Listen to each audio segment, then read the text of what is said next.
When it comes to divorce in New York, things can get pretty messy, especially when it's time to divide up the assets.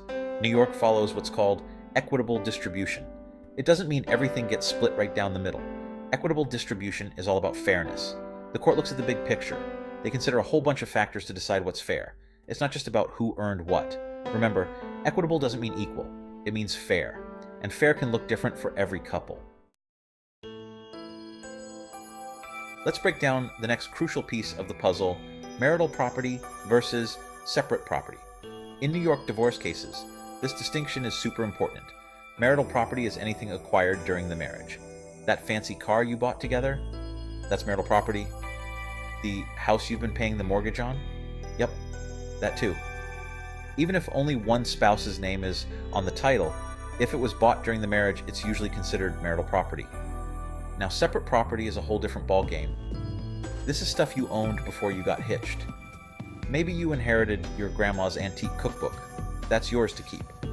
Or let's say you had a savings account before you said I do.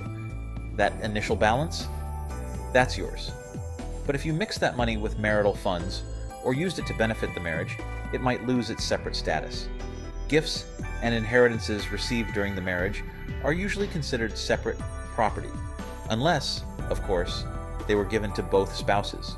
And don't forget about personal injury awards. The part compensating for pain and suffering, that's separate. But any part that makes up for lost wages during the marriage, that could be considered marital property. Now let's dive into the factors that courts consider when dividing assets. The court doesn't just look at one thing. They take a whole bunch of factors into account. First up, they look at the length of the marriage. A short marriage might be treated differently than one that's lasted decades. They also consider the age and health of both spouses. If one spouse is older or has health issues, that could impact their ability to work and support themselves. They also look at income and property of each spouse at the time of the marriage and at the time of the divorce. The court also considers each spouse's future financial circumstances. Can they support themselves? Do they need training or education to become self-sufficient? They also look at whether there are kids involved. If one parent is the primary caregiver, that could impact the division of assets.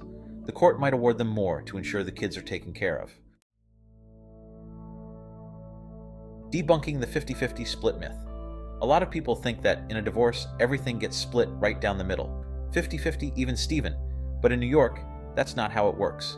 Remember, we're talking about equitable distribution, not equal distribution. This misconception can lead to a lot of surprises in divorce cases. People come in thinking they know exactly how things will shake out, but then they're surprised when the court considers factors they hadn't even thought of. The court's job is to divide assets in a way that's fair, not necessarily equal. They might decide that one spouse deserves more based on their contributions to the marriage, or maybe one spouse needs more to maintain their standard of living. It's all about what's equitable, not what's equal. Sometimes an equal split might be what's fair, but that's not the starting point. To navigate New York's complicated equitable distribution laws, you need an experienced divorce attorney who knows these rules. At the Alatzis Law Firm, our experienced guidance can help you get through the challenges of a messy divorce. Call us for a free consultation or schedule an appointment by clicking one of the scheduling links on our website.